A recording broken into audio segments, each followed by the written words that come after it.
تو آپ کے پاس ذرا سمجھنا ہے کہ تحریک انصاف کو راستے بند کر دیے گئے. اور چیف جسٹس صاحب ایک سوال ہے آپ سے کہ جب آپ کے سامنے سمبل لینے کا کیس آیا تھا تو سیکشن 215 آپ نے لکھا ہے کہ اس کی وائرس چیلنج نہیں کی. کیا ٹیکنگ اوے یا symbol is banning a party نہیں ہے؟ کیا پاکستان تحریک انصاف کو بین نہیں کر دیا گیا الیکشن لڑنے کے لیے؟ آپ نے دیکھا. پھر ایک اور سوال ہے, رول 94 کی ایکسپلینیشن دیکھیں, جہاں لکھا ہوا ہے کہ جس کے پاس انتخابی نشان نہیں ہے اس کو ریزرو سیٹیں نہیں مل سکتی. تو کیا یہاں آنکھیں بند رکھنی ہیں؟ آئین کی آرٹیکل 17 کی خلاف ورزی چل رہی ہے. اور دوسری بات دیکھیے گا, سنی اتحاد کونسل کھڑی ہے آپ کے سامنے اور صاحب نے سارے ریکارڈ بتا دیے ہیں کہ ان کو سمبل کس طرح نہیں دیا گیا. کیا یہ ریکارڈ کا حصہ نہیں ہے؟ کیا لیول پلینگ فیلڈ نہیں دی گئی؟ اور اب الیکشن کمیشن کے لیے کیس ڈیفینڈ کرنا مشکل ہو گیا. وہ ایک پارٹی کی حیثیت سے سامنے آ رہا ہے. خدارہ آئین اور قانون کی پاسداری کریں. آج بڑی امید ہے, بہت امید ہے کہ سپریم کورٹ انصاف دے گی, آئین کی پاسداری کرے گی اور پاکستان تحریک انصاف یا سنی اتحاد کونسل جس کا جو حق ہے ریزرو سیٹیں ان کی ہے, متناسب نگرانندگی ان کو ملنی ہے, کسی کو نہیں مل سکتی. ایک اور بتا دوں آپ کو, آج بتا رہے ہیں آپ کو, ایک اور بات یاد رکھیے گا. اسلام آباد ہائی کورٹ کے سامنے کل سیکشن 215 اور رول 94 جو وائرس چیلنج کیے ہیں وہ لگا ہوا ہے. اور میں امید کرتا ہوں کہ ہماری سپریم کورٹ آئین کی پاسداری کرے گی اور اس بات کو کلیئر کرے گی. بات ہو رہی ہے کہ یہ ہمیں نشان نہ ملنے کی وجہ سے یہ ہوا. دیکھیں, میں ایک آپ کے سامنے اگزامپل موجود ہوں. میں نے گھڑیال کے نشان پہ NA 148 سے الیکشن لڑا. پھر جب ضمنی الیکشن ہوا تو گھڑیال کا نشان کسی نامعلوم کینڈیڈیٹ کو دے دیا گیا اور میں نے SIC کے گھوڑے کے نشان پہ الیکشن لڑا. تو ہمیں نشان نہ ملنے کی وجہ سے ظاہر ہے پورے عمل کے اندر کہیں لیول پلینگ فیلڈ نہیں ملی, نقصان ہوا ہے.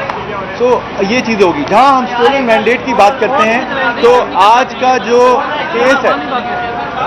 کا جو کیس ہے وہ اسٹولن مینڈیٹ کے ہمارے مقدمے سے ریلیٹڈ ہے. ہمارے 170 سے اوپر کینڈیڈیٹس نے پورے پاکستان میں الیکشن پٹیشن جمع کرائی ہوئی ہیں.